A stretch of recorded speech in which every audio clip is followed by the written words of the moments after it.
Es gibt viele coole Waffen für den Prediger, aber was bitte ist denn noch krasser als ein Reliktschwert, welches mit Leichtigkeit durch Horden schnetzelt, Eliten taumeln lässt und zerlegt und dabei auch noch richtig badass aussieht. Zuerst skeptisch bei erster Benutzung, nun ein großer Fan davon. Was kann das Reliktschwert, wo glänzt es, wo hat es Schwächen, welche Vorteile und Segen und vor allem welches Bild macht Sinn mit dieser Waffe und vielleicht noch wichtiger, wie fühlt sich die Waffe an. Nennen wir direkt vorweg eine Mechanik, die ich sehr gut finde, im Gegensatz zum Energieschwert. Man muss nicht ständig manuell aktivieren, sondern aktiviert einmal und hat dann eine Hitzeleiste. Wird das Maximum erreicht, ist die Waffe eine Zeit lang nicht mehr aktivierbar, stellt man es vorher manuell ab, durch dieselbe Taste oder wechselt die Waffe, kühlt sich schneller ab und kann auch ohne Erreichen des Minimums wieder aktiviert werden. Aktivieren lässt sich das Schwert sogar während der Attacken oder während des Blockens. Kommen wir zu den positiven und negativen Eigenschaften. Positiv ist, wir haben eine sehr gute Reichweite, hoher Schaden, sehr gut für Horde, sehr gut für Elite, bringt Gegner sehr gut zum Taumeln. Dezenter Bossschaden. Negativ ist schlechte Mobilität, Sprinten und Reichweite beim Ausweichen, also somit ein Hard Engage, weniger Möglichkeiten, sich schlechten Situationen zu entziehen. Dazu am besten eine Sekundärwaffe nehmen, die sehr mobil ist und je nach Situation sind mehrere Attacken notwendig, bis man die effektiven Kombomuster ausführen kann. Von daher fangen wir direkt an mit den Kombomustern. Beim MK10 haben wir zwei Möglichkeiten für Horde Clear. Einmal den linken Maustaste bzw. leichten Angriff-Spam. Wir sehen aber, bei der dritten Attacke kommt eine Stichanimation. Diese können wir unterbinden, indem wir nach dem zweiten Drücken einmal kurz blocken und dann das Ganze wiederholen mit leichter Angriff, blocken, leichter Angriff, blocken. Wen die Stichanimation nicht stört beim Horde Clear, der kann die auch gerne nutzen. Allerdings ist der Zeitraum für gegnerische Attacken dann da, den wir bei einem breiten Schwung nicht hätten, wenn die Gegner direkt vor uns stehen. Zudem mit der Blockanimation zwischendrin können wir einkommende Attacken eventuell noch abblocken. Allerdings nur geeignet für schwache Horden, denn wenn wir eine Mischhorde mit Eliten haben, müssen wir die andere Variante nutzen. Ein Problem, das wir mit den Heavys haben, ist folgendes. Halten wir jetzt viermal die linke Maustaste gedrückt für schwere Attacken, seht ihr, die ersten beiden Attacken dieses Loops sind vertikale Schläge. Diese wollen wir für Horde Clear nicht haben. Entweder man plant das mit ein und führt vorher diese zwei Heavys aus, damit man in diesen Loop reinkommt, oder man nutzt vorher einen Block Parry. Und zwar rechte Maustaste halten, kurzer Linksklick, also leichte Attacke für einen Block Parry und dann halten wir nach die schwere Maus, den schweren Angriff, also die linke Maustaste fest und das sieht dann so aus. Das bedeutet, wir können eine Horde reinrennen, kurz zack, blocken und dann die Heavys in einen Loop durchführen. Am besten natürlich mit aktivierter Klinge, da wir dann einen viel höheren Cleave haben. Für Single-Target-Damage eignet sich zweimal schwere Attacke und dann leichte Attacke und das in einem Loop. Sieht dann so aus, schwer, schwer, leicht. Schwer, schwer, leicht. Schwer, schwer, leicht. Bei Eliten natürlich wie immer, am besten mit aktivierter Klinge, aber aktiviert ist immer besser. Schwer, schwer, leicht. Schwer, schwer, leicht. Eine andere Variante für Single-Target-Damage wäre noch Parry Attack. Das bedeutet Block und dann linke Maustaste festhalten, also leichten Angriff. Das sieht dann so aus. Natürlich zu beachten, die Ausdauer geht dann relativ schnell runter. Dann haben wir noch die Stichanimation beim Rennen, die sehr stark ist. Diese kann aber auch mit einem Slide gestartet werden. Das Ganze sieht dann so aus. Wir warten, bis wir sehen, sobald die Stichanimation hier beim Sliden auftaucht, halten dann die linke Maustaste fest, also den schweren Angriff, um zu stechen. Das Ganze geht auch mit einem horizontalen Slide. Zwar gehen wir in den Slide mit einem Dodge. Und ihr seht, die Klinge geht nach vorne und da können wir dann linke Maustaste festhalten für eine Stichanimation. Wenn man es zu früh macht, wie ich das gerade gemacht habe, dann geht das beim zweiten Mal in die Hose. Ihr seht dann kommt ein vertikaler Schlag. Da muss kurz gewartet werden, bis wirklich gezeigt wird, dass die Klinge nach vorne geht. Wir sehen aber, wenn wir das direkt hintereinander ausführen, dann macht er das nicht immer. Das können wir zumindest mit den Messern dann unterbinden, indem man ein Messer zwischendurch wirft. Sieht dann so aus.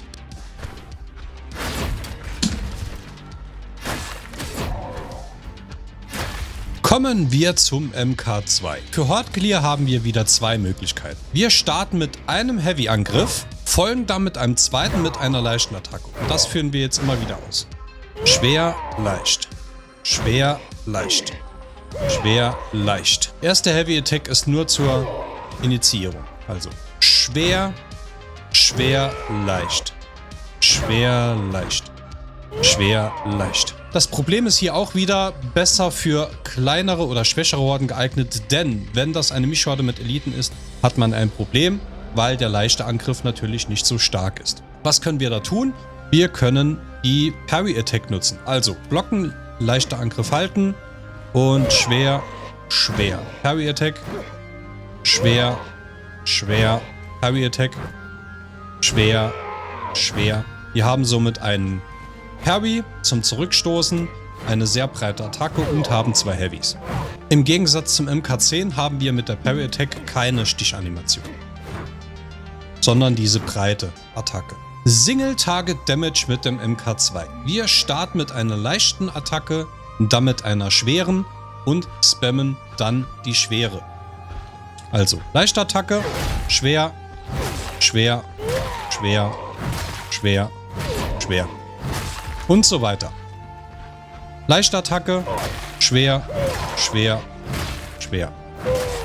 Jetzt fragt ihr euch vielleicht, warum starten wir mit einer leichten Attacke? Ganz einfach. Wenn wir jetzt nur die schweren Attacken nutzen, seht ihr, horizontal, horizontal und dann kommen erst die vertikalen Schläge. Das ist ein Schlag mehr und den können wir bei Elite nicht gebrauchen. Was auch geht, ist leichte Attacke, dann schwer und sobald wir diese Animation vertikal von oben nach unten sehen, ja, hier, bei der schweren Attacke, können wir eine weitere leichter machen und das immer schwer, leicht, schwer, leicht.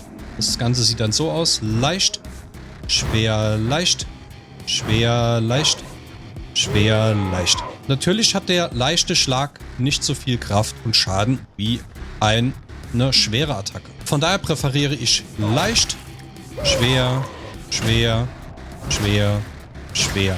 Schwer. Wenn ihr mit der schweren Attacke, die von unten kommt, auch den Kopf treffen wollt, müsst ihr ein klein wenig höher zielen. Dann trefft ihr so gut wie immer auch die Schwachstelle. Und vor allem, wenn aktiviert, sieht die Tötung sehr cool aus. Schauen, ob wir es reproduziert bekommen. Jawohl. Ich sehe schon. Sehr satisfying. Wir haben noch eine Besonderheit beim MK2. Selbst das Spammen der linken Maustaste ist hier viel besser als beim MK10, weil es Single Target Damage ist. Und wir daher auch in schwierigen Situationen dadurch die Möglichkeit haben, Gegner niederzustrecken. Denn die leichten Attacken sind auf Single Target Damage ausgelegt. Und beim MK10 sind es horizontale Strikes. Sehr wichtig mit den Reliktklingen ist zudem bei dem Bild, das ich euch gleich zeigen werde, Wut der Gläubigen, denn damit können wir uns aus schwierigen Situationen entfernen, indem wir einfach nach vorne sprinten, um Flammenwerfern zum Beispiel aus dem Weg zu rennen und oder sehr hohen Schaden bei einzelnen Gegnern zu machen.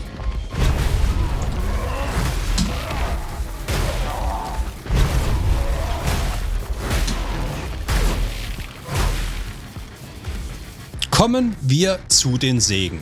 Bei beiden Varianten, MK2 und MK10, würde ich empfehlen, gehen wir auf Schädelerdung, verringert bei verketteten Schwachstellentreffern 3 Sekunden lang die Hitzeentwicklung um 6% und erhöht den Schwachstellenschaden um 4%. Da wir so gut wie immer bei Einzelzielen sowieso auf die Schwachstelle zielen, wird uns das helfen.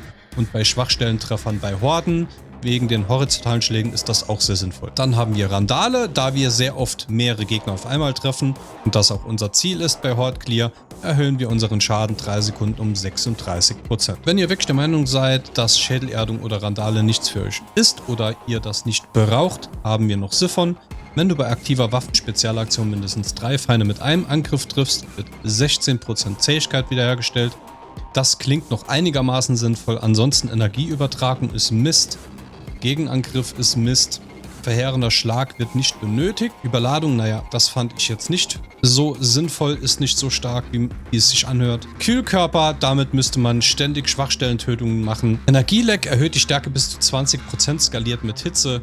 Dazu müsste die Hitze sehr hoch sein, damit man diese 20% hat, beziehungsweise ist ja das Maximum. Mit dieser Fähigkeit erreichen wir auch keinen weiteren Knackpunkt, mit dem wir einen Schlag weniger bei irgendeinem Gegner benötigen würden. Von daher nein. Was ich mir vorstellen kann, ist Schädelerdung bei Havok-Missionen durch Zorn zu ersetzen, da wir hier noch etwas mehr Spalten bei Treffern haben. Bei den Vorteilen würde ich schalengepanzerte Feinde plus 25% und plus 25% Schaden bei unnachgiebigen Feinden empfehlen. Mein bisheriges Lieblingsbild mit dieser Waffe ist das MK2, wie gesagt mit diesen Vorteilen Segen, dazu die Boltpistole, hier auch wieder Segen, Durchbohren und tödliche Genauigkeit bei den Vorteilen, gegen Flak gepanzerte Feinde und 5% kritische Trefferchance.